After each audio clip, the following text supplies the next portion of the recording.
artificial intelligence in business. We now turn to one area where increasingly we're seeing AI being used to tackle some of the most complex challenges facing organizations today, and that's cloud migration. Traditionally, moving applications, databases, and infrastructure to the cloud has been a lengthy and risky process, but advances in AI are helping companies automate planning, reducing costs, and modernizing legacy systems a little bit more efficiently. Well, to make sense of all of this for us, we're now joined by Chris Badenhorst, who's the head of Azure Core Services at Baintree. Chris, thanks very much indeed for joining us, and a very warm welcome. Good morning, Peter. Thank you for having me this morning.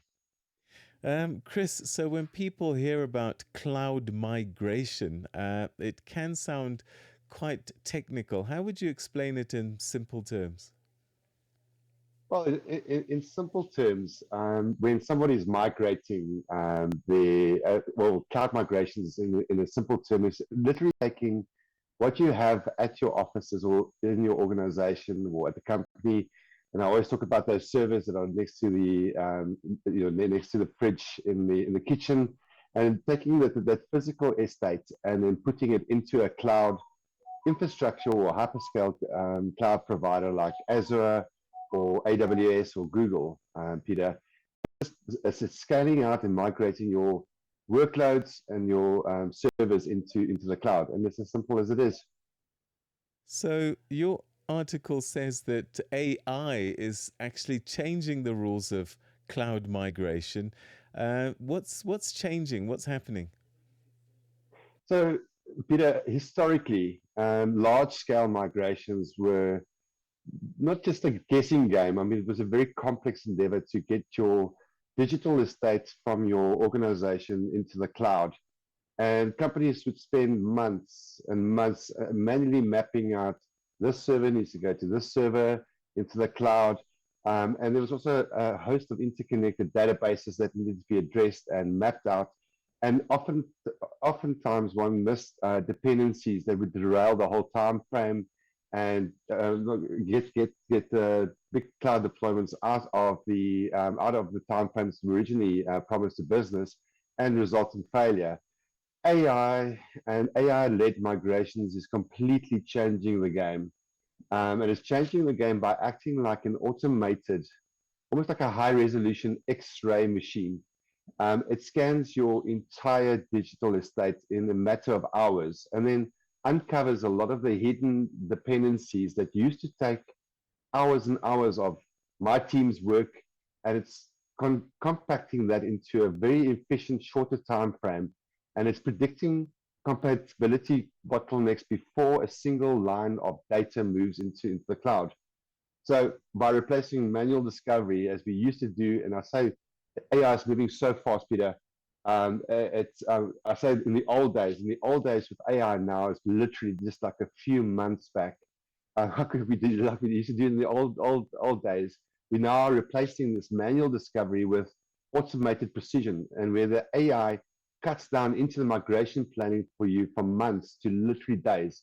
And there's the efficiencies that are gained and the absolute use high potential use of AI-led migration is that shorter time frame from planning to actual migration, and it's effectively taking the guesswork and the historic delays out of the equation.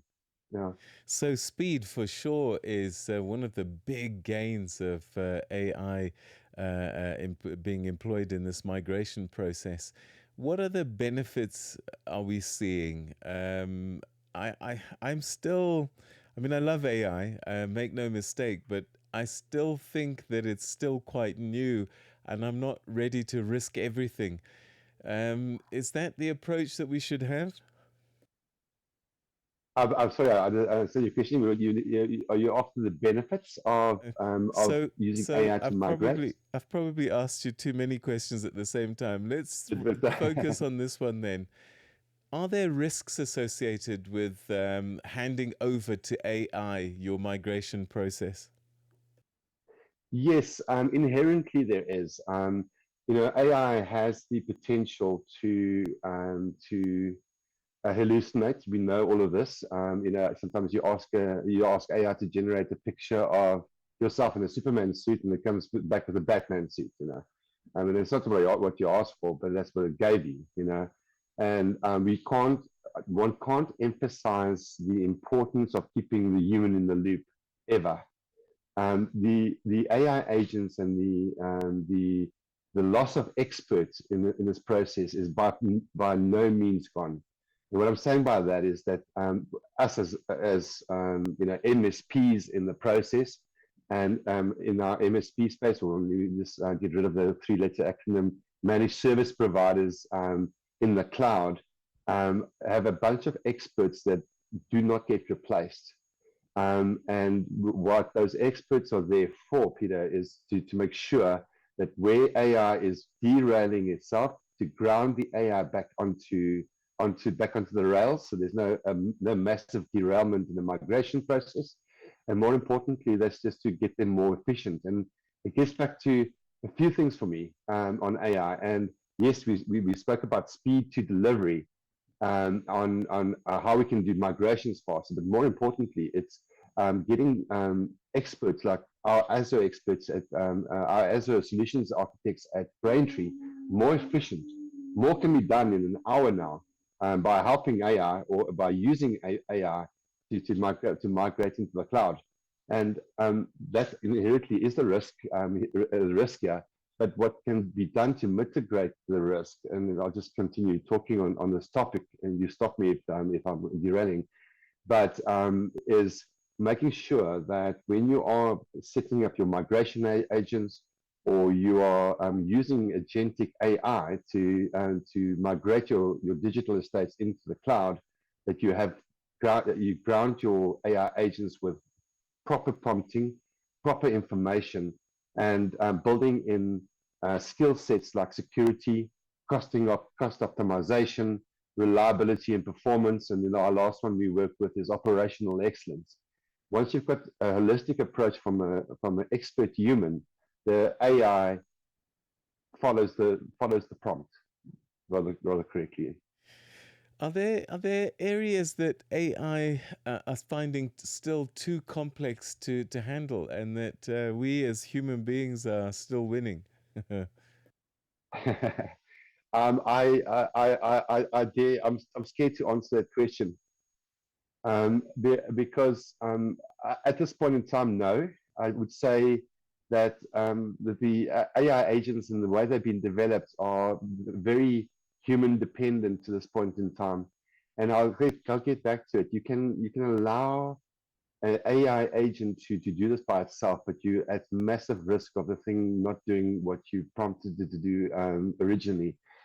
I really have seen some scary technology coming from the AI in the last 2 or 3 weeks, where systems and AI things like GitHub Copilots and Codex 5.2 are just writing websites and line of business applications. Just you give it the brief and it just writes itself, and it gets it right 95%, but the risk is in that 5% where it's not followed your prompt correctly. But it's a question that I think it's a question that me and you can have in about 6 months' time, and we can have some coffee about it and see how far we've come in the last 6 months. So what about ordinary people like me and you, when we're just, Peter and Chris? How is our life being affected by all of these shifts in these big organizations are having in terms of migration using AI?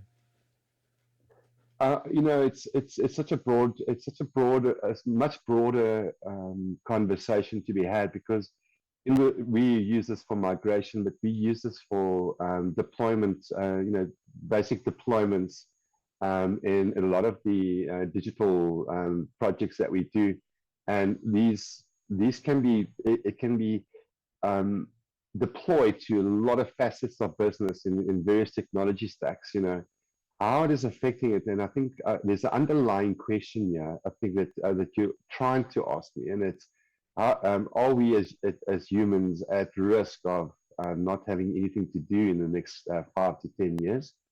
And are we going to be without jobs, I guess, to a large extent? Our approach And our philosophy is it's not there to replace the human.